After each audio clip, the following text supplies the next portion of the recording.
Good evening, and welcome to the Wednesday, September 20th Town Board Work Session. I would like to call this meeting to order. Would the clerk please do the roll? Drawe.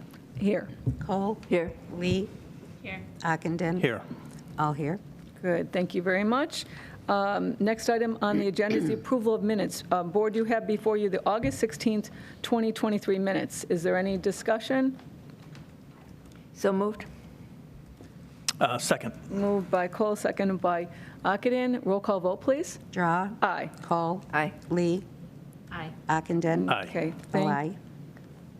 thank you. Monthly reports, most departments have them in. There's a couple we're still waiting for, but thank you.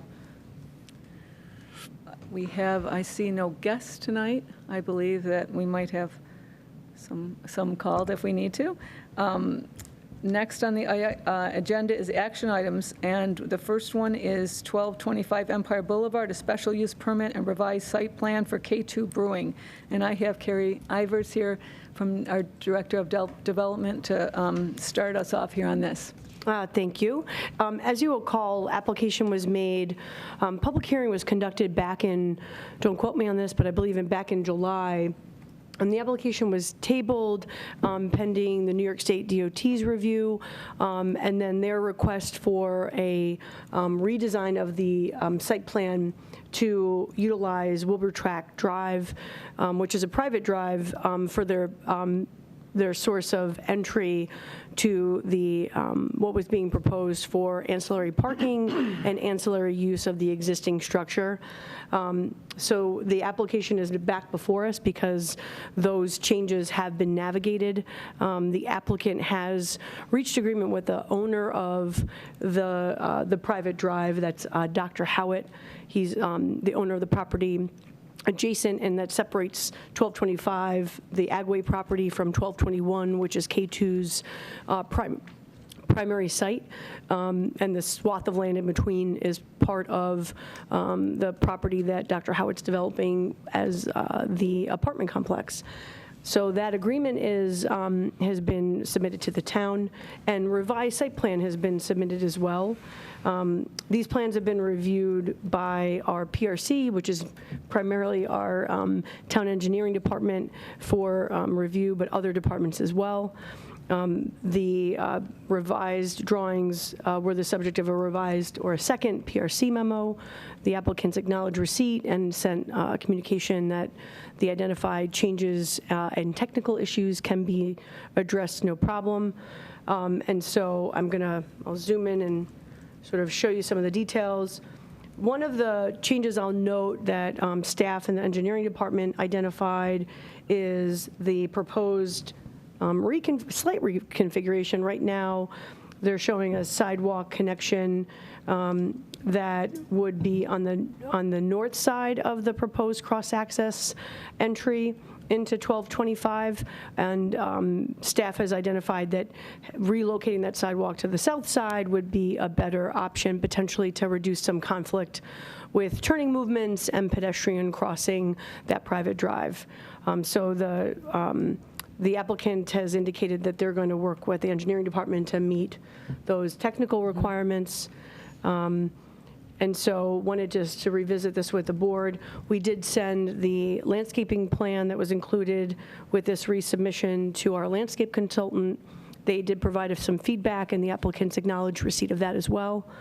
And New York State DOT has submitted comment that this is the preferred plan, and this is what they asked the applicant to do from the beginning. So they were satisfied with this change. So I would say that the applicants are here. Mike Ritchie is the engineer, and he's here to answer technical issues. And obviously, the owner, Lori Kennedy, is here if you have any other questions of her.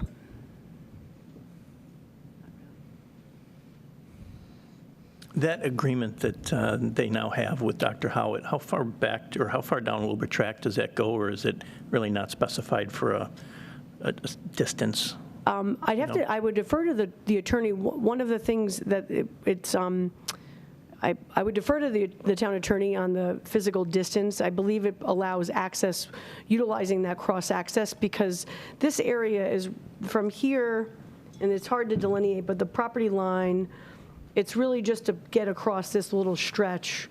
So this is on the property that they're going to be owning, and then this is the property they already own. Right. So it's really just allowing the cross connection I think there. it's also, Carrie, isn't it? It also allows access off Empire because they are going to, are they going to still keep the access to Empire? I thought they had to close that curb cut. I'm not sure if they physically have to close the curb cut, but they're not utilizing, is my understanding. But I think I would have the applicant address that question so that I'm not saying it incorrectly. Thank you. Come on. You want to go, Lori? Yep, so what New York State has stated is that they do want us not to use the curb cut, which is fine, but for us, they do not allow individuals to do anything on the right-of-way of the DOT. So therefore, they will come and take care of whatever they need to. We will just make sure that that is not our access and that we have the other access, and we'll be directing everybody to the other access until they come and do whatever they need to do with the curb cut. So they'll do something like just so nobody can come and go, Correct. probably. Right, Okay. and we've added a note to the plan that there's a landscaping berm that's going to go along the frontage, so it physically I won't read- be yeah. possible to access the site. And then in the event when the DOT does come through and make improvements, they could approach the DOT then for getting full access back. But until that center turn lane, if it ever gets done on Empire, it's just the left turn lane to enter there would just need to go too far up the hill. There's a very large culvert that drains Irondequoit Creek. That would need to be replaced in order to widen the road. So until that happens, the DOT will not allow access for this large of a use. Gotcha. And as Carrie mentioned, so that the plan is that sidewalk or the pedestrian path Correct. will get moved to the south? That is That's the plan? correct. Yep. That's good. That was one of the things I was concerned about was if they crossed there, where did they end up in the parking lot of your business? It seems like to the south might afford a better opportunity to keep people out of the flow of traffic, so. I And think an that's a additional good- town comment, which we will revise the plans to reflect, is that once you do cross over to 1221, they want to delineate more of a pedestrian path Yeah. to the actual building. Agreed. And we'll work with them, either stripe it, gore striping the Yeah. pavement, or, a new sidewalk, just so it's clear that, first of all, no cars can park there, and two, it's the pedestrian way. Yeah, I like that, and that's good. Yeah. Yeah, and as we typically do, one of the standard, and any approval, the standard condition would be that it's subject to the town attorney's final approval, because in this case, there's an agreement in place, and then subject to the town engineer approval. So no project move forward, even with the permit in place, they can't proceed until the town engineer signs off and says all the requirements have been met. I have a couple of questions, if I could. Your existing property, the K2 Brewery property, that has access off of Wilbur Tract, right? It was an easement that goes along with the actual deed of the property. Okay. So the agreement that you have in place for this development, for the Agway, looks more like a license agreement instead of an easement. Was there consideration to whether or not you ought to do an easement instead? He called it a few different things, but all he literally is giving, because we already have the easement coming from Empire down, and most of the property that we're dealing with, so he's literally dealing with, maybe 10 feet by 10 feet that he's actually Width, giving yeah, the 20 easement feet, of? Okay, so, Because we already have the access from Empire down through our property. It is truly just getting the permission to connect it to the Agway property. Carrie, can you highlight, so, I guess I'm just trying to see where the property lines are. Yeah. I was going to say, let me see if I can get a better image. Can you help me with that? Yeah, the dark black line on the eastern property, 1225, is the property line. Yep. And then across the way. It's this light line? Then one next to it, the solid line, the dashed line is an easement. Yeah, that's the property line. Okay. So it's just this little stretch right here. It's not even the road part, because the actual road is an easement from Empire down that we got with the this deed. Driveway, the It exit. is only from the edge of the road to the beginning of the Agway property It's right line, in which this is area right here, maybe a which I'll see. 10-foot section. It's Can this you area. supply that easement to the planning department, the easement that runs with your other property? Sure. So you're satisfied, or your attorney's satisfied, that that easement gives you the right to come in off of Wilbur Track, and then instead of going to K2, you can go to the Agway property? Is that? It's an easement from Empire to our property, down Wilbur Track. What the agreement is then having the permission to to take walk and turn the across? other way. Okay, I just want to make sure that we're not going to get into a situation where down the line, Howitt or a successor is saying that you're overburdening that easement. Because if the original easement was for accessing the property where the brewery is today, I don't want somebody down the line to say, well, that doesn't give you a right to come in and then go on to the, and I'm sorry, I don't know the address, the Agway property. 1225. Right, so I just want to make sure that that's not going to be a problem down the line. It won't be, because the DOT has already signed off on it. And the reason being is that they had done a traffic study, which was the original document that they had given in September of last year. Okay. And they stated that with even our improvements of renovating the upstairs and the additional customers that would attract, it will not affect. No, it's not going to overburden the. No, because we'd even asked about whether we needed a traffic signal or whether anything else could be done, and they stated in the letter that the turning lane would be enough. So that could be good proof, but that doesn't necessarily, just if you could send the easement, we'll take a look at it. Sure. We'll satisfy ourselves that that's not going to be an issue before. Has the property closed, the Agway? Have you We close tomorrow morning at Okay. 10 a.m. Okay. Okay, those are the questions I had. So if you could make sure that the easement gets to carry, then we Yes, can take a look. it's an easement from back in I'm sure it's, a few decades ago, Yeah. but every deed refers back to Yep, that right, easement. that's how it works. So I do have it, and I will forward it. The attorney, Attorney Curry, went through and researched it for us and made sure that I had a copy of that deed so that we could actually read the verbiage of the easement. okay, I'll probably talk to Bill then, too. I forgot. Okay, all right. Those are the questions I have. Board, any other questions?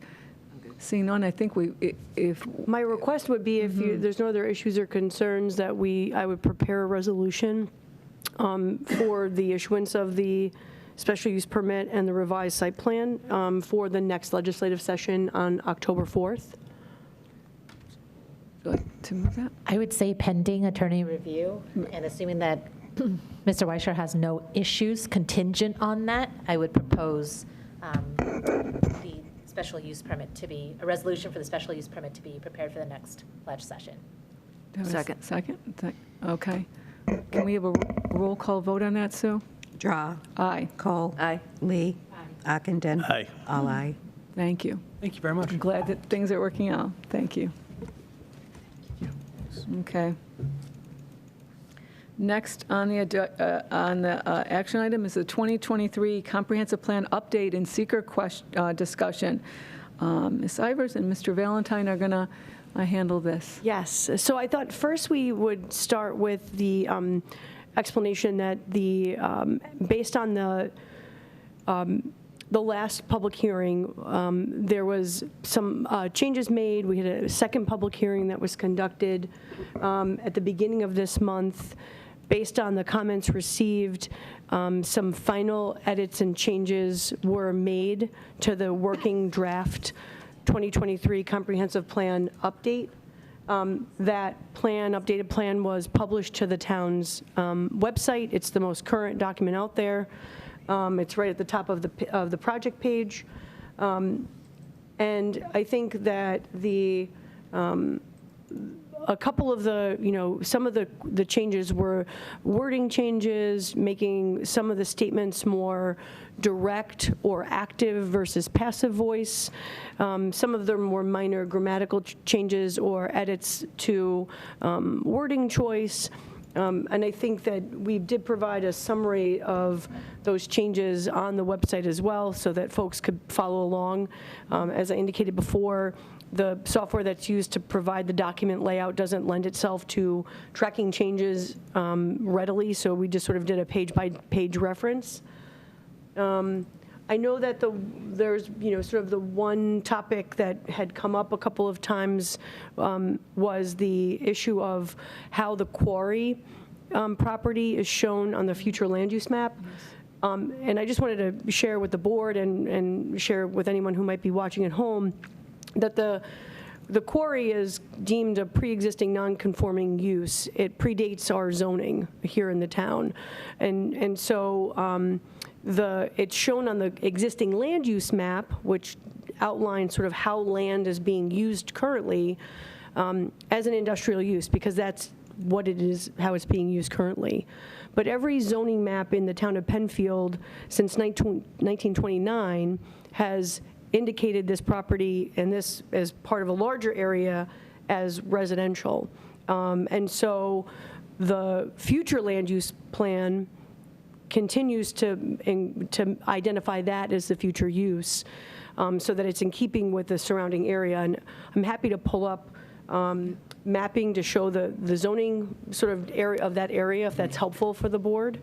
And if you'll bear with me. While you're pulling that up, I can just add, if you changed it to be in the future industrial, then what you run the risk of doing is if somebody comes along and wants to put an industrial use in there, they have an easier path to do that because they could get it zoned like light industrial, which would allow a lot of different uses, including adult uses and like manufacturing. And to me, that seems like that would be incompatible with everything that's surrounding it, because that's the residential. So I think that's why they still keep it residential, so that if somebody wanted to come in with a use maybe that didn't fit with the residential character, what they would have to do is they would have to apply for a use variance. And that's probably like, I don't want to prejudice ourselves by suggesting that maybe that's the situation where a use variance would be granted, because it's a mine today, and you're not really going to put subdivision down in the pit. But there are swaths of land that are technically part of the quarry that are not currently actively mined, that they're flat land. So there is the potential for future potential development that would be in keeping with the current underlying zoning. It could become like a lake surrounded by residences or North something. Ponds, Webster. Yeah. And I'll zoom in a little bit so we can sort of get our bearings. Now, Carrie, will this show the, I see R120 coming up, and, okay. Yeah, so I'll zoom out a little bit so you'll see everything that's doesn't have a color overlay is a residential zone. So, and you'll see here, the areas that are industrial are really just limited only here, and you'll see it's along 441, the places that are served well by a higher capacity highway system. And so, had the quarry not predated the, town zoning, I'm not sure that anybody would have said, like, oh, right in the middle of our primary residential area, we should have a quarry. So I think that's why we were a little bit reluctant to change the future land use map, because the future land use plan serves as a legal basis or one of the legal foundations for future zoning changes. And also we want to be cautious about any wholesale changes to that, that would potentially open up the redevelopment that you don't want to see happen at this location. Again, to Pete's point, other industrial uses that are not a quarry. And Carrie, right now, I think they're looking at 2050 for the... 2050 is right now, is it the reclamation plan? Is that the correct terminology, Mark? Mm-hmm. Am I saying that properly? And it's regulated by New York State DEC. The town has no oversight on the quarry's operation, their permitting, how they operate, and even their sort of end-of-life plan will navigate through DEC. One of the things we point out in the comprehensive plan is for the town to stay connected and, have continuous communication with DEC so that we can be apprised if they see any changes happening or any, if there's anything that happens, we would want to know about it sooner than later. And so that's one of the things that we identified as an action item in the plan. Thank you. So for the board, I had a chance to meet very briefly with Carrie and Mark to kind of understand, because the quarry, because to me, it's just, as a layman, it's a very obvious industrial use. Right. That's isolated in that area, and I didn't quite understand why we wouldn't want, when we know the quarry is being used up until an anticipated 2050, and this document isn't 30 years, it's our duty to kind of, along with the steering committee, to update this regularly, right? So what is the harm in identifying this in the comp plan as industrial? And why wouldn't we want to change just that spot where the quarry is currently being used? Because I just can't imagine any residences being built on top of that giant hole, right? Like turn it into a lake and then what, fill it with millions and millions pounds of concrete? Like it just didn't make sense to me. But I think, Carrie, I don't know if you want to share kind of what we had talked about. Yeah, so I think, we anticipate that the current operator is going to operate the quarry until 2050. And if we have the future land use plan identifying this as industrial, and something happens and the quarry goes out of business, then other industrial operators could be like, this would be a great spot for fill in the blank, whatever that might be, which might not be a suitable use. I think the thing that is hard to wrap your head around is here in Penfield, most of us have only ever known the quarry as a use, as a presence. Everybody just, my kids went to Bay Trail and they're like, yep, just major explosion, no problem. They're just used to it. It's part of our life. I think in the future, if something happened, the quarry went out of business 5 years from now, this might not be the right location for other industrial uses. And so having it identified on the future land use map could present a challenge when somebody says, no, we want this in other industrial use, and your future land use map says it's industrial. So that's what we're trying to avoid. And if you had, so also it's important to note, because it's a pre-existing non-conforming use, mining isn't even provided in our zoning ordinance. So Right. that's the only thing that this property can be used for. And if we said industrial, now we open the door to a whole bunch of other uses. And what I don't know is if you say future land use is residential, that may require some type of a closure that, it may affect what they have to do to close the mine versus if you made it industrial. Right, maybe the bar you might be lower the lower. burden. And then this way, if somebody wants to come in and we have, the town board or it would be the zoning board probably, would have a lot more say about what type of industrial use could go in there post quarry. Right. And I think you brought up another point earlier, that if we do change it to industrial now and ownership changes hands, that really the town has no jurisdiction to block the sale or transfer in ownership. Right. And we don't want, a whole manufacturing line in there. We wouldn't be able to then downgrade it from industrial to residential. It would be a lot without- harder to do that. Right. Yeah, without triggering a taking, right? Potentially. Yeah, so Yeah, it's best to leave it in its current form, and then the town would have opportunities to consider other uses, either through the zoning board of appeals process, or even, if it became, apparent that some future redevelopment was going to be needed there, that could navigate through the town board through a rezoning process, if that was necessary. So there are a couple of different avenues for future redevelopment of the site without changing the future land use plan and without, leading or providing a basis to change the zoning for this area. I think it's more challenging to go the other way around. Yeah, and I think, so that it was really helpful for me to learn that also, so I Yep. appreciate you and Mark, and thank you, Pete, for weighing in also. And I know, so it makes sense to me to leave it described as a pre-existing non-conforming use. I wonder if we can still clarify just a little bit before this is the final draft, just to kind of highlight. I don't think we need that whole explanation, but just to highlight Sure. that. We'll take a look at the language in the future land use section where this specific discussion takes place and see if we can add some clarifying language. You had something in another part that I saw that it did describe it as pre-existing non-conforming, so maybe it's just you. It's in the future land use on one of the pages where we talk about future land use and zoning, issues. It's like sort of a generic, there's a couple of other major points, and that's sort of like how we're going to handle things that haven't been, that aren't currently addressed. So that was one of them. And there was another example that it's not coming to me off the top of my head.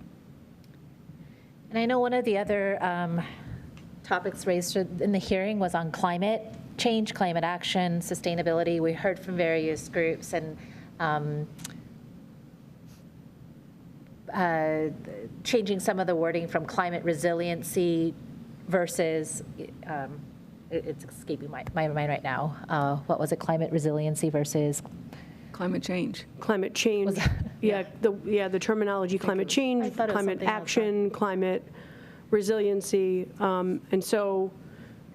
So I definitely don't want to get into the politics of each of those terminologies. What I was going to suggest as part of the revision was we've made a lot of changes in Penfield that I didn't think the comp plan quite highlighted enough.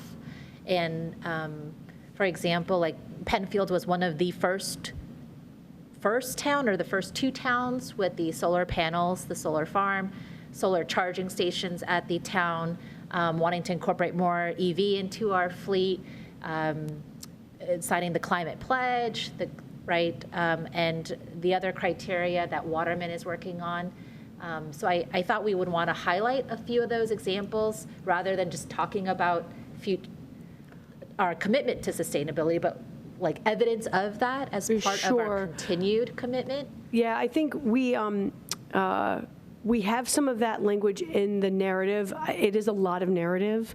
So maybe what might be a good way to capture that in a more sort of user-friendly way is maybe a little quick call-out box that has like some bullet points that highlight those elements. And I'm happy to make that edit or change. And I appreciate that, Carrie, but I was thinking more of, because Waterman is actively working on grants that qualify us with the Monarch Pledge and the, some of those things are not just like one and done, but they're ongoing activities. So clean energy communities, climate smart communities, those are the types of things that the town is currently either actively engaged in or pursuing. And so if we haven't captured that adequately in the text, we can take a look and figure out a way to better describe that. Those were my comments, at least from the hearing. I didn't know if the board had any other changes with this version or. That was good. If I can, Carrie, I'm sorry to digress back to the quarry just for 1 second. I apologize. Sure. You mentioned the reclamation plan, right? We've heard from residents who have really stayed on top of the quarry over the years, and they indicate that the plan may be outdated in that. Is that something that the state has control of, how frequent that's updated, or what is it contained in it? And are we just basically holding a copy of it as being the... Yeah, so if we may not have the most current, maybe we don't have the most current copy in our possession, but it's actually a state document similar to other programs like, I'm trying to think of brownfield cleanup program, for example, that could be happening in our town, but it's not our process, it's not our program. It's not our documentation to monitor or maintain. One of the things, so it's completely up to the state on how often they have to prepare the plan, what needs to be contained in it. That's a state requirement, not a town requirement. We certainly can work with DEC to make sure that we have the most current plan so we understand what the parameters are. Right. And, ask to be updated when it's updated, so that sort of establishing that partnership with New York State DEC. We have that partnership in place in other aspects. Like, for example, anytime there's, wetland permits or coastal erosion hazard area permits, the permitting staff will often include our department, our department staff copied in directly to applicants. That's just because we've established a good working relationship with the permitting office for those kinds of things. So we anticipate we can do the same with the group that oversees the quarry operations and reclamation planning. Staff did meet with them as we were going through the comp plan, so we did go down, met with the state, met with the individuals that are in charge of those projects, so try to make sure we were familiar with it, let them know we were looking at the comp plan in the area, as well as, during the development of Shadow Pines, looking at that. So we have met with them recently, and we'll follow up with them to make sure we've got the latest plan. Okay, great. Thank you. Welcome. Thank you for all your work on this, Carrie. I know you added a lot. Not just me, I keep on saying it. So Doug Sangster, town planner, Mark, Matt, also in the planning office, everybody's really had a hand. All of the lovely mapping would not be here today without Matt Printing. So, I mean, there's a lot of people who've had their hearts and hands in this document. I'm just the person who's in the mic getting to talk about it. In the voice. But still, thank you. And without red lines, it was really hard to see all the minor changes, and I kind of just zeroed in on the industrial use and Sure. the sustainability section and wanting to show more there. And I know, or I saw that you added additional recommendations to evaluate sustainable building practices in our code, and just thinking of new ways that we can promote sustainability or incorporate sustainability, so it's always a part of our thinking. Yep. And I know it's kind of hard to do that because sustainability is a long commitment. It's not just something we can implement, Sure, it's overnight. ongoing. It's an Yeah, so ongoing commitment. I know that was challenging to do in some respects, so thank you for doing that. Yes. So with the updates that you're speaking with Candace about, are we ready to move it to a resolution? So if the board's comfortable, I thought for a minute I would chat with you about the SEQRA, so the State Environmental Quality Review Act component. I think it's good for us to chat about it now before you're seeing it. So as you recall, this is any time you adopt a comprehensive plan, it's considered a type 1 action under SEQRA.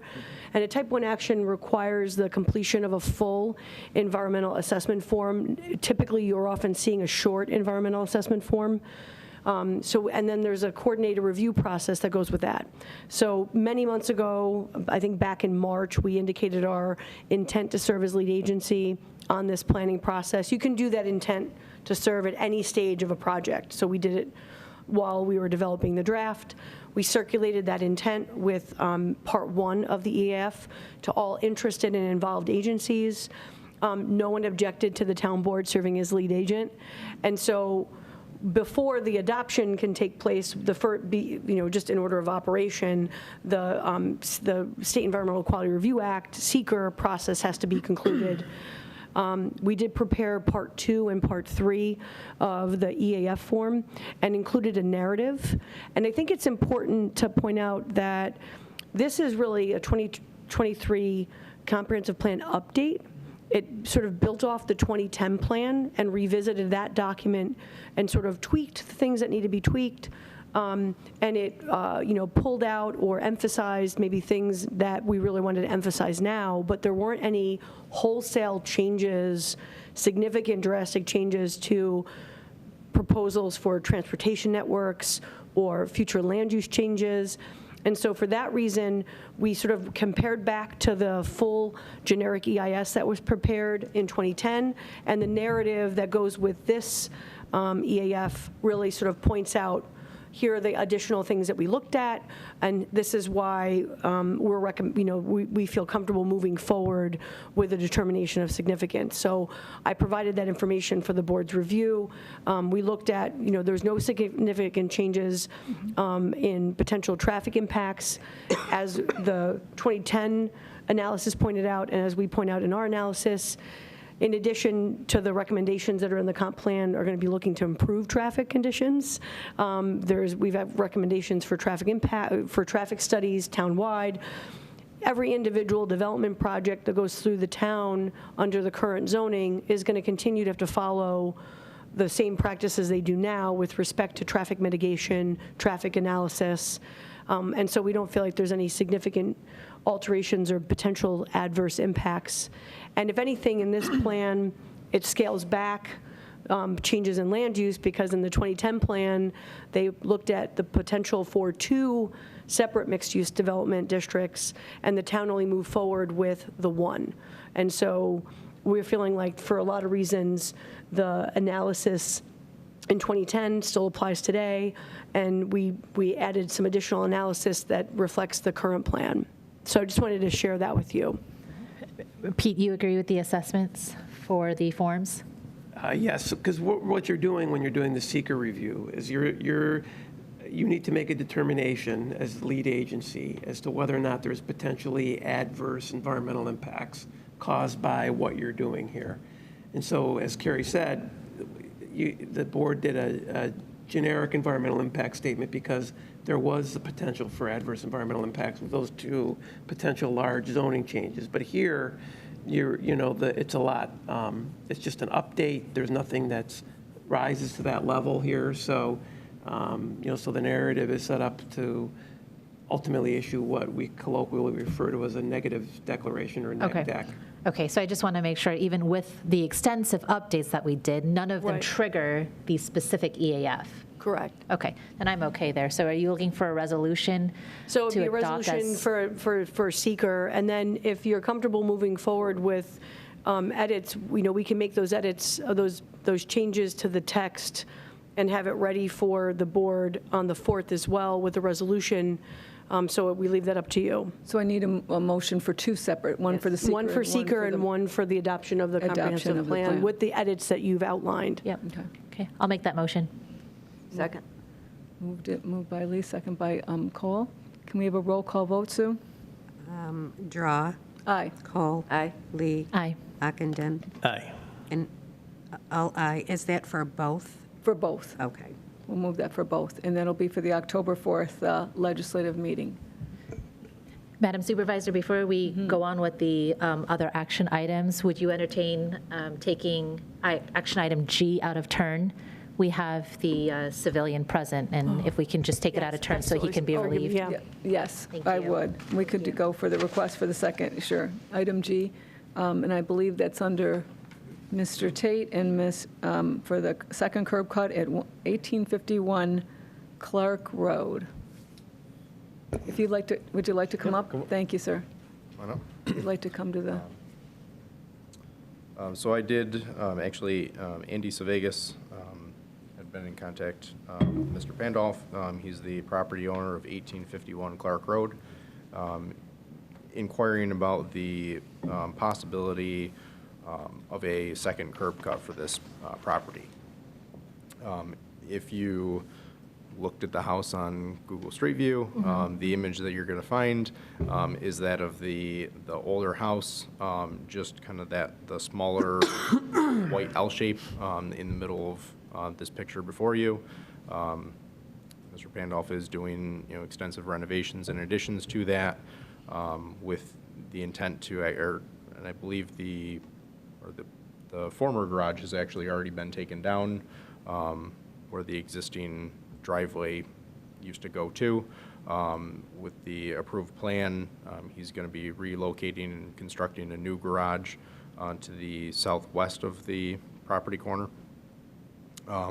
with a driveway, a new driveway that would actually be south of the house leading up to that garage.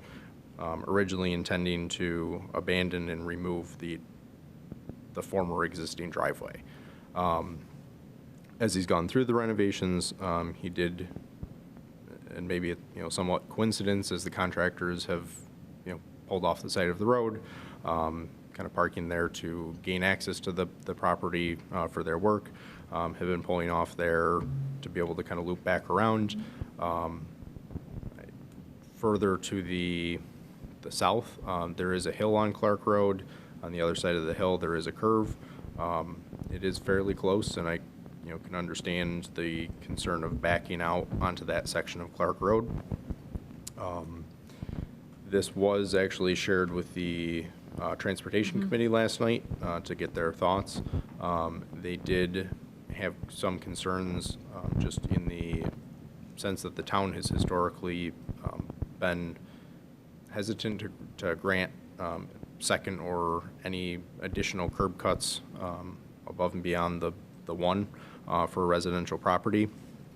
The feedback that they had, I guess, and would like the owner to provide a little more explanation.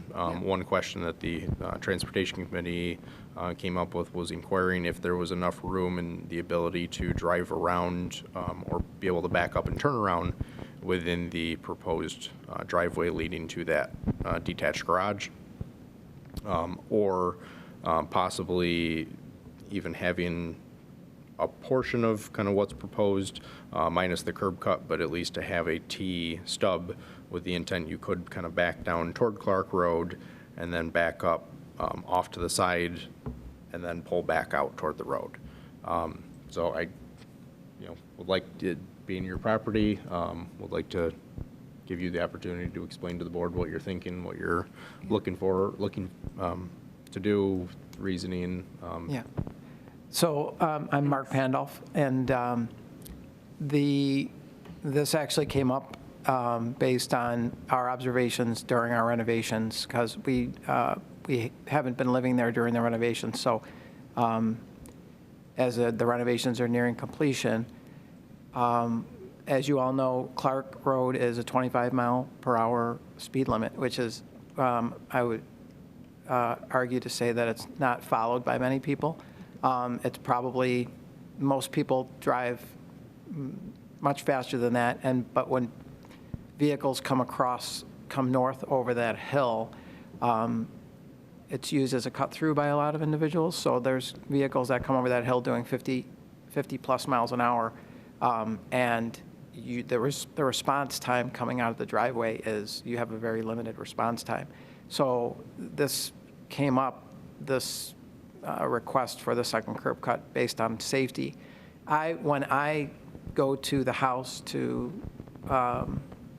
see the renovations and the progress, I actually turn around or back up into the driveway with my nose, with the car nose forward, so that I don't back out. I actually leave the site with there is enough room to make that turnaround.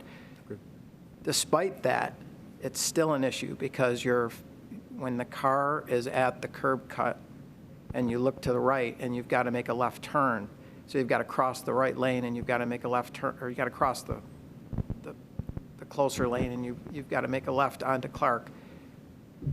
You look at the hill and you can't see anything over the hill, so you look and you just wait and hope that there's no vehicle when you do make the turn. And so my thought was just to come here and talk and see if this was an appropriate solution for that. Yes. Oh, go on, I'm sorry. One last thing is I thought about other solutions, and so the T wouldn't help, because I already leave the site with that was, as a safety, we would basically be leaving the house with the car face forward, because backing up is pretty dangerous. The new driveway is aligned with a utility pole on the other side of Clark. I don't know, I've seen them before in other areas, convex mirrors that are put up on utility poles where you could see cars coming up around that curve. I don't know how feasible that is, but I was just trying to think of other ways to address this if the curb cut isn't approved. Thank you. Okay. Yeah, my question to you was, so on the new, where you want the new existing, where you like the new curb cut, you're still going to have that same issue with coming out and turning left and you're still going to have that site issue. Correct. I put a dimension on the drawing, 64. It's an additional 64 feet from the new, let's call it new driveway. Okay. So that's 3.5 car lengths. It gives you, for a response time, it's another a second or two for response time if a car is flying over that hill, to see the car that's coming out, that's backing out. I question whether, that doesn't know, I don't know that helps you that much on that, for, the safety piece of it. Well, it's it buys us another 64 feet that that we don't have. I guess it would be better to have the opportunity to use that as an exit, as an option. So I see a proposed garage as well, and if the curb cut is not approved, how would the Transportation Committee envision the driveway from that second garage? Would it curve around the house? So, This one would go away. so part of the, on here where it says proposed garage, that was part of the original plan for, I don't want to say redevelopment, but I guess all of the renovations and work to be done to the property. With that, it has already been approved, the curb cut, if you're looking to it, kind of the left side of that page, that curb cut, as well as the driveway going back has already been approved. Approved, The I guess, existing curb cut is what's partially covered in shaded, or I guess going to what says proposed one-story wood frame addition, kind of that upper right-hand corner of the page. And then what he's requesting is the consideration of this darker. And that's because the J-shape. original curb cut Was gonna be was eliminated when the new, the southern curb cut was added, right? It's actually still there because. It hasn't been taken out just yet. But it's supposed to be taken out. Yes. And so you're asking to have that, you want both now. And so basically you want the original one. Correct. But so that's what we're talking about, is putting the original one back. Okay. Garage flip side, so. Okay, so aside from historical precedents or whatever, did the Transportation Committee agree or disagree with the safety concerns on the hill? They did understand and agree, I guess, with the safety concerns that others, as well as Mr. Pandolf, have raised with Clark Road. Okay, so relying on that recommendation and seeing at least the circumstances myself, I don't have an objection to the second curb cut. I understand the precedence of resistance or whatnot, but it doesn't, I don't want to be so rigid based on precedents. I would like to take things on a case-by-case basis, and particularly for homes and drivers on a hill plus a curve, I think there are enough circumstances there to warrant it. So that's just my thinking. So I know this is something, the speed issue on Clark Road is something we've been talking about at Transportation. So I am on Transportation as well. So this is not the first time this has come up before, your application here. One of the things we're working on is to try to, we've had speed counters out there. We're trying to, be more cognizant and work with Monroe County Sheriffs about the speed on that street. But that being said, I guess I would have to disagree with that extra curb cut, because I'm not sure that that helps your issue as far as, I don't believe there's enough of a sight distance for it to warrant that. And again, I know that we've had other people have come to us about extra curb cuts, and we have not granted them based on. And I believe that, one of the things that the Transportation looked at and discussed about that is that they didn't feel there was a need for that extra curb cut for this Did application. they say that? Did it conclude? Was there an answer? It sounded like when you mentioned, when you were Mark, talking you can- about it, that they didn't come to any answer. So they had questions, more questions. I mean, they acknowledged They did. the safety questions. They just thought if it was an opportunity to turn around and come out forward, as Supervisor said, the additional 60 feet, they didn't think that was, the benefit that 60 feet provided was nominal in what the benefit would be for the site distance. So- Yes, it's so to be something, but clear. they said, as Eric said, if they could do a turnaround here, if he could turn around inside, come out going forward, if that was possible, obviously that made it much safer. They thought the 60 feet, there really wasn't much benefit of the 60 feet, so, again, it's this board, so they didn't want to tell this board No, but they what advised. to do, They but they advised. said they didn't I feel, wasn't clear that was the Yeah. advice. they didn't feel a second curb cut was needed. That was it. Yeah, I just think that I hear what everyone's saying, and I don't disagree with what everyone's saying, but the 64 feet when someone's coming over that hill doing, speeding, and they're not aware that somebody's backing out of the driveway, the response time, I mean, even a second or two in response time could save, could save a tragedy. Just so if it's not 10 feet, 60 feet could be a second or two of response time from somebody who shouldn't be speeding over the hill, but is speeding over the hill, and then they realize, oh my God, somebody's backing out. So that's why I requested it. So I also know that, I know you don't, if this is your application, but we'd be hearing from other people on Clark Road as well. I'm sure if we granted this to you, there's other people as well that would want another curb cut too. I know that there's plenty of people that have talked about, that as well. So that's another thing that we have to look at. If we let you have this, what happens to, how many curb cuts go on that road? I mean, I know that's not what you want to hear. I understand that. I'm hoping that we can do something about that, the cut through and the traffic on there, the speed of the traffic on there. I know that further down on Harwood is the stoplight I thought that, I've asked, is that monitoring enough of the people? Obviously not. They're getting up speed when they're after that stop sign. And that's something that I think we have to address again with Monroe County Sheriff's and look at that. We're also talking about the other end up at the top at Huntington on Clark Road. There's been, people have asked for a stoplight there, stop sign rather, and to maybe, slow down the people in there. That's something else that's been brought up to us. I guess I don't know if Mark, anybody. there's no property width requirement when it comes to this sort of thing, as far as having two on a piece of property? There's no guidance as to... We even talked about that last night at Transportation. We don't have a specific guideline. Now, the board has said it needs to be more than the minimum sized lot. We've had people before with a 100-foot wide lot and want two curb cuts. This exceeds that.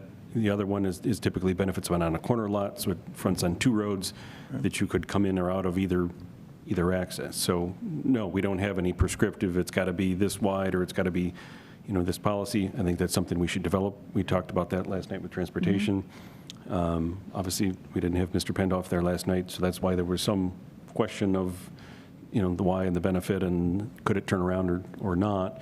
I just know it's been past practice of the boards in the past to minimize curb cuts as much as possible, but obviously, No, and I agree with that. extenuating circumstances and Yeah, and that's each been my... property's different, so. That's been my experience. We've had, handful come before the board since I've been on the board, and as much as I appreciate the attempt to reduce the number of secondary curb cuts, I think each one has to be looked at. And I don't know, I guess to me, 64 feet does mean something. If it was me, I'd want to be as far away from the top of that hill as possible. So to split it up here, but I would be in favor of granting it personally. So. Well, I think along Debbie's lines. I've been here long enough to have seen all the different applications that have come in and we have not granted. I know Clark Road is a bear, and from Atlantic Avenue down to Wayland along Clark is going to have to be looked at, especially the more people that end up coming to the facilities that we have on that property. And I think that's the big picture that needs to be addressed. And as sympathetic as one can be to the plight of coming over the hill, I think it sets a bad precedent, so I wouldn't agree to it. So I would like to remind the board that the last 3 curb cuts that came before the board for consideration, the last one by Heritage Christian Service Homes, and the other applicant on Huntington and this stretch of road, we also granted for safety concerns. It was reviewed by the Transportation Committee, and there were extenuating circumstances for each. So I don't know where that leaves us with the 2-2 vote. If it won't carry or if there's no motion, it will die on the table. But I did want to at least point that out. So Noted. Thank you. What's the width of the property? I'm trying to, 168 feet. wide. That's pretty unusual, right? All the other properties in there are I mean, fairly narrow. not for Clark Road. Clark Road, there are some larger properties, but I mean, in your typical R120, it's 100 by 200 foot, it's 100 foot wide by 200 foot deep is kind of the standard for an R120 lot. For Clark Road, there are some other, larger parcels, so I guess depends what you're looking for. But 168 versus It's bigger 100. than an R120 Yeah. typical lot, Right. but it is similar in character to some of the other larger lots along Clark Road in that area.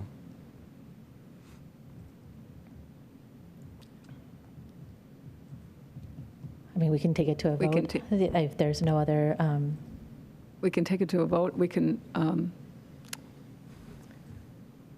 I don't know if you want to go back to the Transportation Committee, since they had that outstanding question and he answered it. I don't know if you were there last night with the Transportation Committee to have that discussion, if it's worth going back to the Transportation Committee and sharing his answer to see if they have another recommendation or feel differently.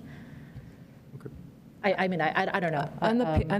can I ask, on the point of your not wanting to do just a T turnaround, as Eric, Mr. Tate has suggested, that maybe just a turnaround in the front of your drive, a back-end the T area instead of having the full turnaround? That isn't something that would help you? What, it would help if we have visitors, if there's cars parked in the driveway and somebody pulls in and they don't pull all the way back to turn around, it would help somebody to turn around so that the nose of the car is facing Clark as you exit, but that's what I do now. Right. And that's, even with that, when you go to make a left turn onto Clark, you have no idea who's coming over the hill. You don't have any sense of who's coming, what size, is it a tractor trailer, is it somebody flying? So even with nose first, which is what I do now, it doesn't, it helps though. It gives you're able to see the top of the hill, but you don't know what's beyond the top of the hill. A T shape would, I guess, it would allow visitors who aren't parked towards the garage to turn around so that they don't have to back out. Backing out is not recommended, I don't think. I mean, we wouldn't have anybody back out just because of the speed of vehicles on the road, I think. I think the speed of Clark Road is something we have to work on rather than I think that's the primary issue here, is if people are driving too fast on this road, then we need to work on that. I mean, I still stand by the discussion that I personally don't think that the 64 feet makes that much of a difference if people are starting to fly down the hill. When you said, it gives you a couple more seconds to get out. I mean, and I do believe that if we grant this one, we'll see more on I know we will, because I've talked to people on Clark Road that would like a curb cut. As I believe, Mr. Tate, we've talked about, so other people have asked about these. So. May I ask the feasibility of some sort of a mirror on the utility pole? I don't know if anyone has done that. It's the utility pole across the driveway is lined exactly with the center of the new driveway, so it's right there. And if there was I guess it's called convex mirror, where you're able to see who's coming over the hill, I don't even know if that's feasible or not, or how to get something approved, but that would be something that I would ask you to advocate for, if that's something I could. Mark, is that something that I know we've talked about that before? No, we haven't. I don't think we've implemented it, but I do know at least one place in Blossom Road that has it currently. So I don't know if we have an official policy over it, but I think it's something we could take a look at. We can look at, and the board wants site distance, we could go out at some point and actually get a site distance and see how it complies with DOT, the MUTCD standards, and, see what actually, exists today. if that helps the board's. I was asking, Discussion. I believe there's a mirror on Wayland, right outside the quarry, but I wasn't sure if that pole was the town's pole or private property. That's on the quarry's property. It is. It's not, because it's not out on the actual utility pole within the right-of-way on Wayland. It's just in, so as you're turning in, you can see around to see if another truck is coming off the scales and coming out. The other one on. Right, for public safety, Yeah, right? that's on- So- that's It is, but it's internal, it's not. That's on private So- property there. The other one The on roadway Blossom, I itself. know, that's on a state road. So whether the state issued that or not, On the hill? Is it? on the hill as you're going down towards Ellison Park. Oh, yes. Yes, There's a yes, house that there's sits a- yeah. right on the right side. They've got one up on Yeah. the left, just before you kind of get down to the Daisy Flower Mill, or Rising Yeah. Storm as it'll soon be. So I don't know if that was granted permission through the state, but we can reach out to the state and see if they've got a policy. Isn't that a county road? It is not on that portion of it. And we had to remind the state DOT of that as well, but, because it comes off the expressway. They own Blossom Road up to Atlantic Avenue or Browncroft. Is that something you can work with the resident Yeah. in terms of? Yeah, putting we that can right look at there? the state and see what their standards are, and then, work with Mr. Pendoff to look at, that as an option. And if you could be a liaison in some ways, because I don't know if me trying to get a hold of somebody from the, We have contacts there that we can. Absolutely. because I think that would be, I thought about this, and I think that would be a solution if it's achievable, because you'd be able to see who's coming up. Right. And then you wouldn't have to worry about other residents on the street requesting curb cuts because as a precedent set. But I would be happy to work with you if you're able to we can do that. assist me on that. Sure. Sure. Great. That would be wonderful. Thanks. Mark's the guy who will be in contact.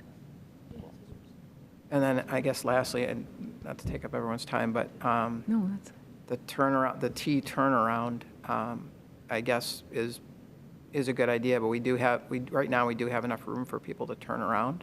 So if there's an issue, I guess I can come back, unless the approval of the T turnaround is something that could be done, whether it's actually constructed or not, is approved.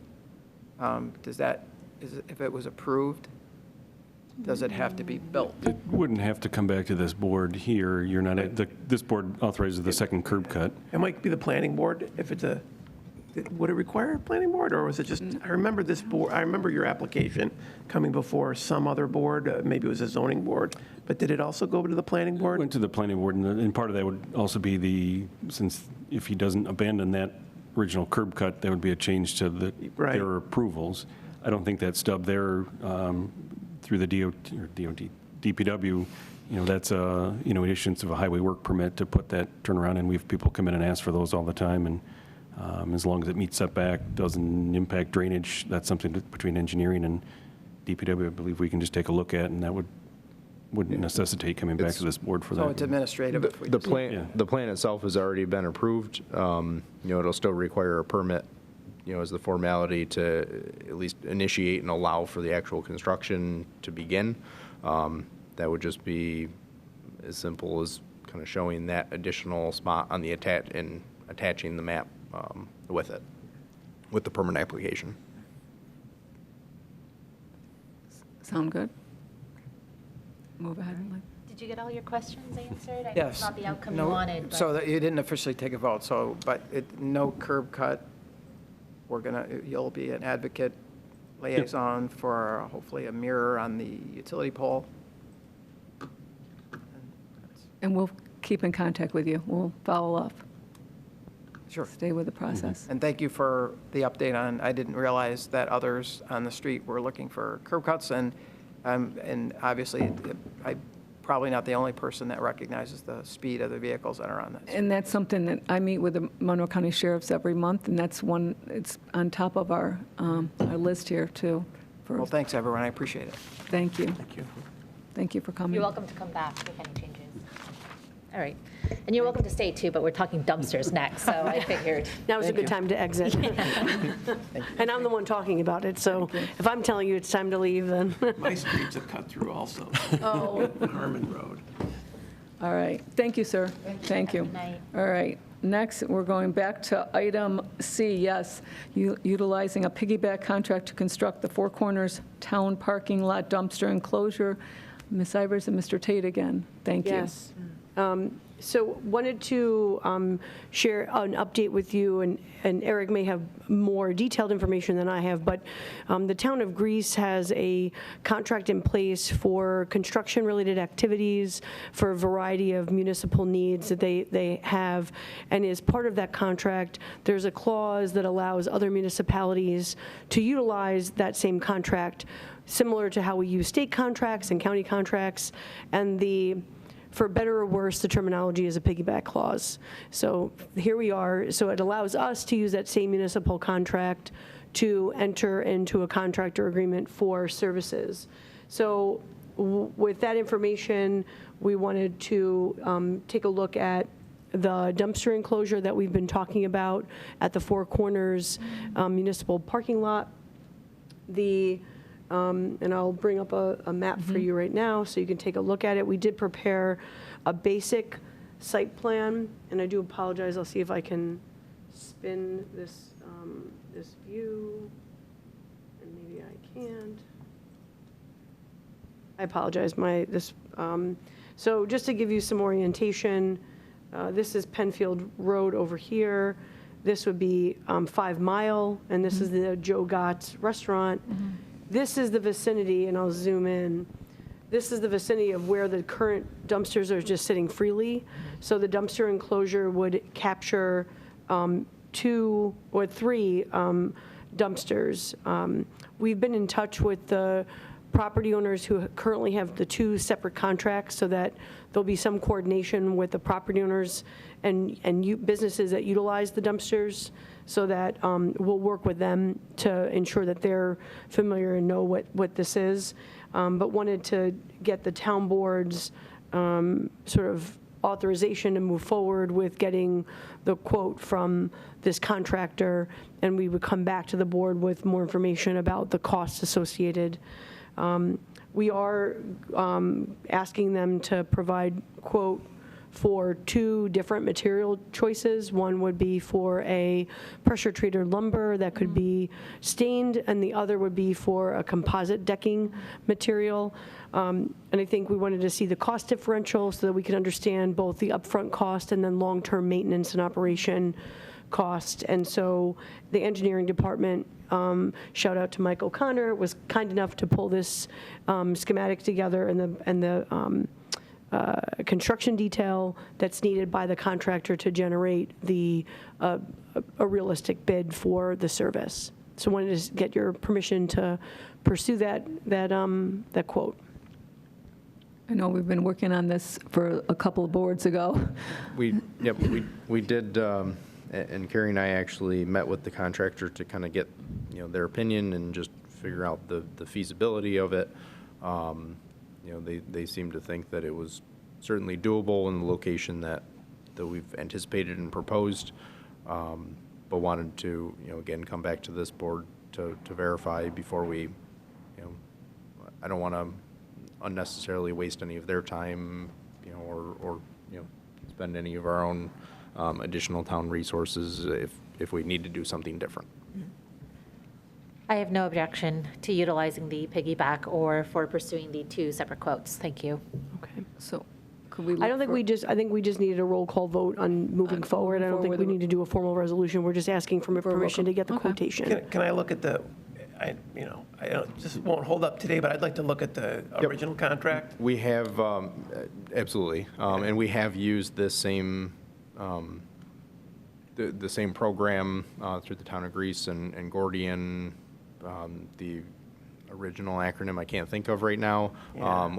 The last time we actually used it was when we did the town hall trim, wrapping all of the metal soffits around this building a few years ago. It just seems, I want to look at it because it's public works. Yep. You don't typically have piggybacking with those, so I want to look at that. Yes, it is, I guess, a special program project of how they worded it, but I can I'd like happily. to take a look at it. Yep. Do you know what's the ballpark cost That I have That we not don't gotten know, from that's what them we're yet. waiting on. Yeah, but do you think it's like, like over 35,000? We're hoping to be 35? under. Like, that's the threshold I'm concerned with, is if it's over 35, and so that's what I'm gonna have to take a look at. Yep, no, absolutely. Okay. Yeah, I think it sounds good, as long as our attorney's all good with that We piggyback. never make a move without our town attorney's blessing. Exactly. All right, I'm a dream crusher, I'm sorry. No, I'm the dream crusher. That's my title. I like that phrase. Sue, so can we have a vote here on this? Drawe, Aye. Kohl, Aye. Lee, Aye. Ockenden. Aye. All aye. Great, thank you, Carrie, you guys for looking for some, on that. So next we have under us the local law for town trees. Gary gets to talk about dumpsters, I get to talk about trees. You get to talk about the trees, yes, That was a Mr. good trick. Valentine. So this is something that is the first step in moving towards Tree City USA. So we've talked to this board last year. The board said that you guys wanted to move forward on that. You asked was then the Conservation Board, now the EECC, Energy and You don't have to. Thank you. You know what you mean. Committee to look into this. So they've prepared a draft, so local law looking at public trees, how those are handled. So they've taken some drafts from other communities, as well as a standard that was provided by Tree City themselves. So they're putting forth this draft to you. It was in your drop. If you to look at is how we handle town trees, how that's governed.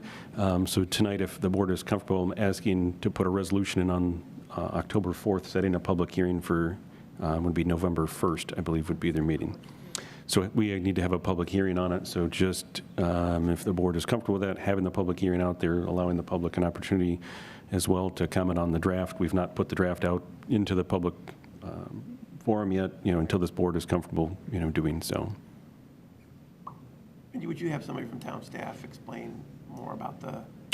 Yeah, I mean, at the public hearing, we would go through and explain, what the draft is. We'll put it on the website ahead of time, make it available for the public to review, and then obviously have the opportunity to come and comment on it, at that time. And then subsequent to that, we look at adoption of that. And again, that kind of is another step on the way to the Tree City USA designation. Sure, So this is a requirement. We said we wanted it a while ago, Yep. and you got this committee that's working on it. I think it makes sense that we should move on to a public hearing. I would move that. I'll second it. A motion for a resolution on that at the October meeting? Yes, resolution for a public hearing. For a public hearing. Moved by Kohl, second by Ockenden. Roll call vote on that, Sue? Drawe, Aye. Kohl, Aye. Lee, Aye. Ockenden. Aye. All aye. Great, thank you very much. Oh, and again, Mark, can you direct me to the committee? Do they have any minutes or documents or in preparation for this draft? Yeah, I mean, I can Can you share just that with send you. that to me Yep. afterwards? Okay. course. And then, okay, and sorry, just one more quick question. For the Director of Department of Public Works, so I'm not talking about Mr. Tate as he sits here, I'm just talking about that role and title.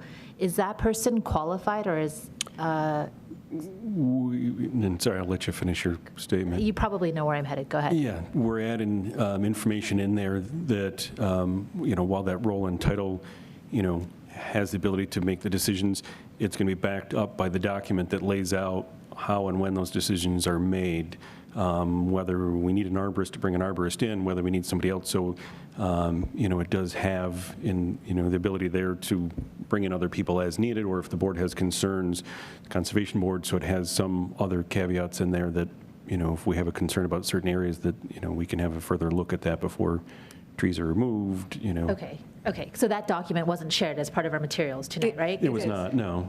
oh, I thought it was in the, Well, the draft was there. The backing document is something that we still need to, it's an update to our tree ordinance.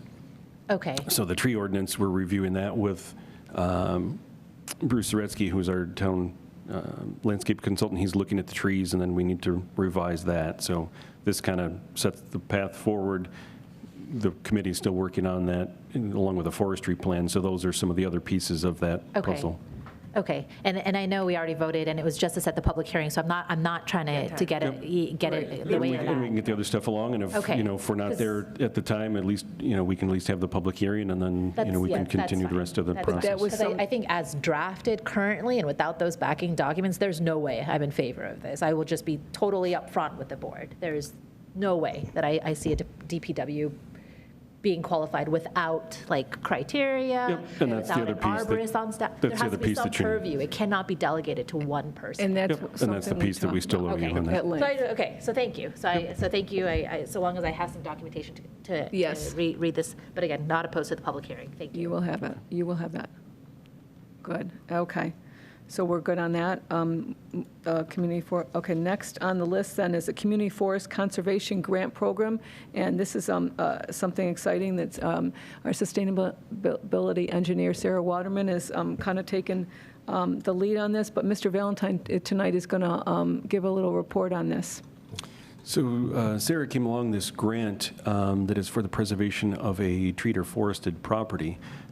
So in looking at it, one property that came to our mind is a piece along the bay. So we own, if you're looking at the map right here, we own 1440 Empire Boulevard. We got that as part of the Water's Edge development, so they gave that piece to us. To the north is owned by the County of Monroe, so part of Bay Park East, all the way up to the YMCA. So this is the one remaining piece, this 1527C, you can kind of see highlighted in the middle, that is not owned by the county. The town would make an important link between Water's Edge. We've got right of access through their property, easements for hiking. So this could complete the piece of walking from LaSalle's Landing, all the way up the bay through there. So we've reached out to the property owner, asked them if they were interested. They said they, were interested. Obviously, it depends on the price. So the grant is, and obviously we need to get appraisals of the property. So one tonight is, is the board comfortable moving ahead, getting an appraisal? Obviously, that's at a cost. And then secondly, it is a 10% matching grant. So we don't know the final dollar amount. Obviously, we need to get an appraisal, but just want to make sure the board's comfortable saying, yes, we would support that. It'd be obviously creation of more open space, which, we've been looking at. It's a very steep sloped area. Carrie, I don't know if you can turn on the grades. It'll I sure can. blur the screen. But, I don't know offhand. I don't want to say. I think it's in the $80,000 to $90,000 range. Obviously, an appraisal may come back differently, but I think that's what they have it currently appraised for. You can see the topo on the site Gives you right a now. sense of slope here. Yeah. Not developed. We never say anything is not developable. Well, that's true. We're looking at the quarry, right? No, but the hills, I mean, yeah. it's Some engineer could come up it is. There are steep slopes, as you can see. There is a woodland epod you can see, and there's also a wetland at the bottom. Right. But we never say it's not developable. It would be a challenge to do that. I think it'd be better off to be preserved. It already has some trails. It has the old trolley line, is the kind of the piece Yeah, you the go old through on the I know, north end. I know, it's got history. And Mark, Going through it. Mark, and I Sorry. think you, did you mention 75% of the property in the grant has to be forest land? Yes, yeah, so it's specifically a forest preservation grant, not just an open space. I know other people, have ideas going, hey, this is a great open space piece to save, it has to be forested. So this piece just kind of seemed to really fit for us. It does. We have reached out to county parks, because they're to the north. They said they'd be willing to send a letter, support it. Obviously, it'd be a great trail connection, addition for them as well. So just How wanna many make- acres is it? It is 13.5 acres. Okay. Is there any access to Empire Boulevard, or is it? There is not. So you would access through our property. So as again, 1440 we own, and then we have trail access into the 1430, which is the Water's Edge. So people could walk through. There's a specific dedicated public access through 1430, and then a trail that goes up and then loops into that access. Or you could access it from Abraham Lincoln Park. Go to Abraham Lincoln Park and then walk to the south, and then I think there's I've already- tried to walk through there. It's pretty, it's tough and. Yeah, you can see the park. Carrie's got it on the right. So Abraham Lincoln Park and the parking lot right there, and then you can see how much area that is. It's beautiful. That then continues all the way up to Did the we not YMCA. talk about it for the open space, but it wasn't for sale? or- It was It was, Del Monte, I think, at the time. Yeah, yeah. I mean, it's very Dominica familiar. Del Monte that owned it. The previous owner had no interest in selling it.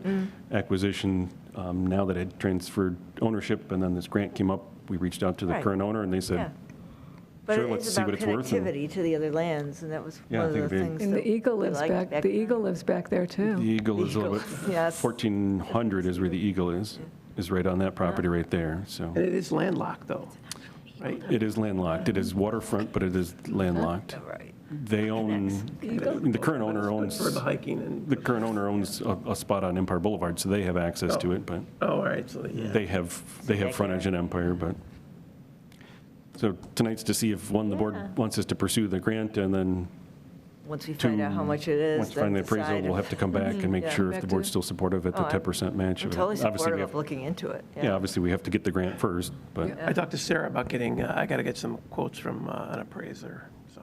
yep. Okay. So we'll have to go get an appraisal of the land, and that's what we can offer, and see if that's acceptable, but obviously that's kind of Right. predicated on the grant, so we've kind of got more pieces of the puzzle to come, but just wanted to make sure the board was supportive. Any I discussion? think it's fantastic. That's great. Yep. So I don't even know if Pete, I don't know if we need to do a vote. I think obviously at such time, the board was expending funds for it. Yeah, we're Why not, not? I mean, would you say, Why not? Doesn't Okay, hurt. sure. Might not be in the long run. ultimately, we're going to have to get it, we'll get a quote from an appraiser, and then we'll have to vote on. Right. Then the board will hiring have to him, vote so. on the expenditure of money at that time. I think from a grant writing perspective, it's nice to indicate that the night of the meeting that was discussed The and the board board voted and was- unanimously supported the application. I like I that. move that Linda. we move forward with Okay. town engineer looking into getting the grant for the forestation conservation grant. Okay. Second. Something like that, yeah. Sue, can we have a roll call vote? Drawe, Aye. Kohl, Aye. Lee. Aye. Ockenden. Aye. All aye. Good. Okay. Thank you. And now we are on to item 4, which is a Clark House proposal. Mr. Tate. we've Thank you. been Waiting for this. Last month, I had brought the revised kind of plans, renderings, and drawings of the Clark House as requested by both this board as well as the Historic Preservation Board to make some select modifications to that. I actually took, the day after that meeting, on September 7th, the Historic Preservation Board did review those. They were supportive of granting, or did grant, submit a formal application to them, and they reviewed those drawings and did approve a conditional certificate of appropriateness, pending, final material and selection once we get through kind of the construction documentation, but prior to the bidding process, for at least the lodge addition portion. With that, I had reached out to Bergman, did receive the proposal to move forward with the schematic design development, construction documentation, and kind of bidding assistance, and construction administration portion to move forward with this project. That was shared with this board. And I just want to throw this out, I guess if the board was in favor, I would, draft a resolution for the October 4th meeting to actually authorize the signature of this proposal itself, of which Bergman would anticipates being able to, then start shortly after with their kind of design work in early October, and with the anticipated, I guess, ribbon cutting of the building completely done in February of 2026. So just to put in the kind of timeline of how much work it would take to get through the design, as well as what they anticipate even the construction schedule to be.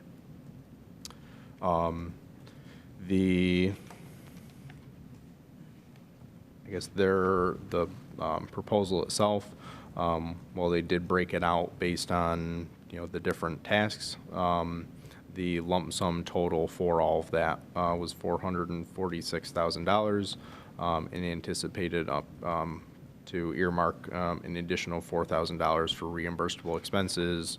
So whether that be, mileage for any site visits, any, printed materials, any posters, any anything needed kind of above and beyond the actual design work itself.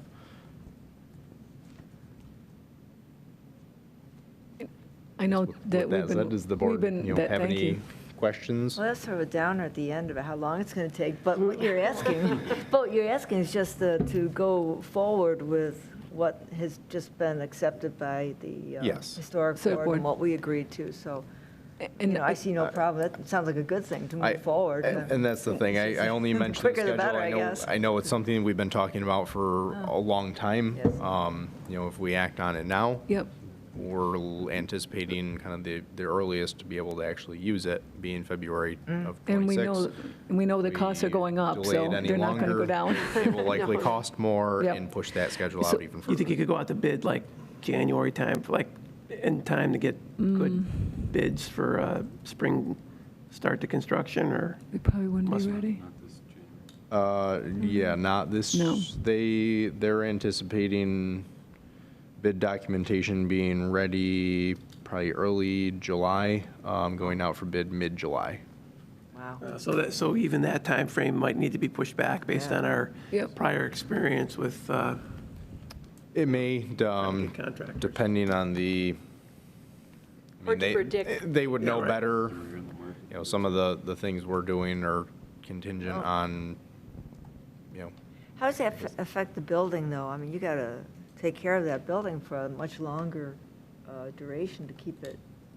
I'm just thinking about the Well- Clark House sitting there, Yeah. you know? But Is there, we don't have much there's no choice on that. Band-Aid, you might have to do Band-Aids. I mean, can't let it fall and worse. Sure. And we, have been doing such as needed, as we've kind of worked through this process to date. Just keep doing it. The nice thing about this plan, you guys, I think, is that the Barrow Architecture is going to continue to provide, consult to both the they're addition good. They're Yep. and the rehabilitation on that Clark House, and, including working with a Historic Preservation Board on their input as well. So I think going forward, it's really a win-win. It's all the things that we want, that they want, and we want for the town. I think that, the longer we wait, as we see how much, things cost, and again, it's gonna, it'll become before the next board. I know. Not before Linda and myself, but you guys will, be able to see tweaks in the progress too, is what you want to, I think getting started here on the design is what we need to think about moving ahead. Is there any more questions? How are you guys ready to, I mean, I'll move it. If no one else is going to talk, I'll move that we go forward. how do you guys feel? Are you guys ready to move? Yeah, I'm fine with it. Oh, cool. Just Good. struggling with the schedule, but I mean, you guys have. Oh, I know. I still That's can't a get past downer, that, the but last thing you said. I would. is it a surprise to you guys who deal with these projects? Is it- No, that seems pretty typical. I mean, they're anticipating the construction itself being 16 to 18 months, and Yeah. that's, unfortunately, that seems to, Yeah, and I think the fact that we're maintaining the original Clark House and the carefulness that may be required with that is maybe adding a little bit of extra time as well. As you're not dealing with a green building site or an empty building site, so there's some other considerations there, so it's probably better to anticipate a little bit longer time. that's including, the removal of a few portions of the building. Right. I mean, we know that there's been hazardous material testing done and that there would be abatement Yeah. required in portions. So that's, taking all of that into account as Right. well. There'll be activity there. People Yes. see it's under construction. It's Right. renovation. And we can get a sign up. Big sign- It's coming soon in Oh, I know, it's like some mall coming up. 2020. So, 2026. Linda, I think, wanted to move it I did move it. forward, and I'll second that, that's fine. Candace will second it. Can we have a roll call vote? Drawe, Aye. Kohl, Aye. Lee, Aye. Ockenden. Aye. All aye. That could be our last vote on the Clark House. I don't know. It seems like there's been so many of We'll them. come back for the public, for the Yeah. unveiling. Okay, so that leads us now to information items, and I believe Carrie have one on Genesee Transportation Council's. Yeah, I have the next two, so if you have no objections, I'll roll from one Roll to the them, other. one to the if other, that's sure, okay. absolutely. I just wanted to bring to this board's attention the fact that Genesee Transportation Council every year around this time has Unified Planning Work Program, and that's an opportunity for municipalities to submit ideas for transportation-related planning projects. It can't be design, it can't be construction, planning level only. And so we had a conversation with New York State DOT about looking at doing a corridor study to update the 1999/2000 Empire Boulevard corridor study, where we'll look at transportation alternatives and potential options to enhance the experience of motorists, pedestrians, and bicycle users throughout the corridor, recognizing that it's a state highway, and so we don't have jurisdiction over physical changes. It would be working in partnership with DOT to identify and solicit funds for a consultant who could walk us through that corridor study. And they'd be able to look at some alternative options and analyze, enhancements or improvements that might be able to be made along the stretch of corridor. Again, it's a planning level study. It doesn't get into detail. It'll do analysis of trip generation and things like that, but we wanted to submit application just to make sure we're taking a look at any and all options available along the corridor. And we're thinking about doing probably from the intersection with like North Whitten or 590 in the vicinity of the town of Irondequoit through up to about the intersection with Bay Road, so that it's comprehensive. We'll be reaching out to both the towns of Irondequoit and the towns of Webster for their support as well. And the New York State DOT doesn't submit letters of support, quote unquote, for these types of projects, but they need to know what the scope of our request is. And so we'll be sending them a draft before we submit it to GTC. So I just wanted to share that with you so you're aware that that activity is going on. The second is just an FYI to let you know that the town of Penfield, along with the town of Irondequoit, the town of Webster, and Monroe County, has been working, there's been a small working group that's been looking at an update to the 2003 Harbor Management Plan for the Irondequoit Bay. That plan is from 2003. The update initiated in 2000, that small working group initiated sort of the review of that plan in 2012. I joined that group in 2014 at the town of Irondequoit. I continued with that group in 2021, representing the town of Penfield, and we are just now getting to the point where it's being circulated and reviewed by the state agencies. COVID certainly was an issue. I think the other thing is there wasn't a sense of urgency to update the plan because most of what was anticipated, nothing really has changed on the bay. I think, if anything, the 2003 plan anticipated absolute bedlam of activity and boating night, like just it would be so congested and you would never be able to move around the bay, and that's just not been the experience. We never met or reached what they anticipated would be the number of slips on the bay, and so just for a lot of reasons it wasn't an urgent matter. But we are at the point where we are going to eventually have a draft document that has to be reviewed and approved by all three communities. It is a plan that gets adopted. There is a process that the New York State Department of State we have to follow to adopt a harbor management plan. So we'll be coordinating amongst ourselves with the county as a sort of probably the liaison along with all three of us to present this in some public forum at a public hearing in the future. And I wanted to talk about it with you now and just give you the heads up that at some point in the coming months we'll be talking about this a little bit more and doing a more formal action related to it. and it's a document you should only read if you're having trouble going to sleep. So I'll forewarn you. 10 years, Carrie, that's pretty good. That's, yeah, if I think our comp plan's going to be dead. So longer than 10, I think it predated my participation, but Costello. yeah, so that's how I got to work so closely with Jim Costello. That was one of the projects that he and I were working together on. So it is, it's an important document to refresh periodically, and I think, we are looking forward to moving it forward. Carrie, does that have any, will that involve any review of our local It waterfront? absolutely will. So I think we were trying to figure out the order of operation, whether we have to navigate the local law to maybe modify or amend our coastal, our harbor management law. There might be some minor tweaks to allow for some flexibility that currently the harbor management law doesn't. And also to update mapping, because the harbor management. Our mapping is pretty, it's pretty extensive, and maybe we don't need to have so many properties included. So I just was curious if that was going to be part there's of going to be that. some opportunity to potentially look at the, that whole section of waterfront and the harbor management plan. Thank you. Okay. Thank you. Thanks, Carrie, for that And that's update. You'll be busy. Were there no held items? We have no old business board. Any new business? Seeing none, our next work session is going to be October 18th, right here. I want to thank staff here tonight, Carrie, Mark, Eric, again, for the work involved tonight. Appreciate it.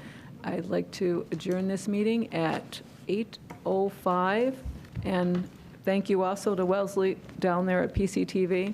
Thank you. Have a very nice evening, everyone.